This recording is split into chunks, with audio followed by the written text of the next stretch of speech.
Kalaboso ang tatlong suspect sa pagkarnap ng taxi at pang-hold up ng isang convenience store sa Maynila. Pero mabilis na huli ang mga suspect dahil nahuli kaham ang kanilang pagnanakaw. Narito ang report ni Haji Rieta. Kalaboso ang tatlong ito na suspect sa pagtangay sa isang taxi at pang-hold up sa isang convenience store sa Taft Avenue, Manila. Kinilala mga suspect na sina Jeneline Canonigo, Marvin Calub at Ramon Solomon na pawang mga walang trabaho. Ayon sa pulisya, modus daw ng grupo ng mga rapunan ng taxi bago mang-hold up sa mga establishmento.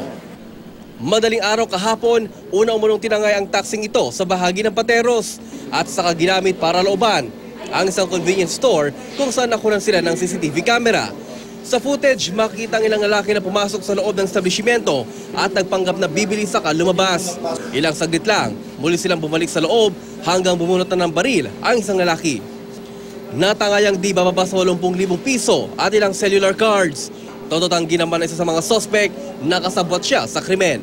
Hindi wala po talaga akong hawak na kahit hindi ko alam na may ganung Ano pong sabi niyo sa kanila nung nag-hold up pala sila? parang natulala ko. Ba't kayo nag-ganun? May CCTV nga po doon, sabi ko. Yun lang.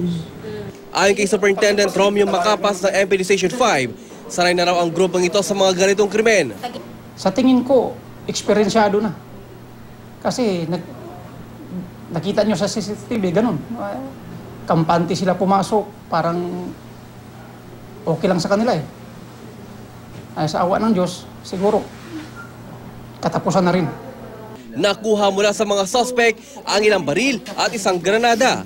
Malaking bagay daw ang CCTV na nasabing tindahan dahil namukhaan ang mga suspect. Sana lahat na establishment natin, meron talagang CCTV. Naharap sila sa kasong robbery hold-up, carnapping at illegal possession of firearms. Ito ang unang balita sa Maynila. Haji Rieta reporting.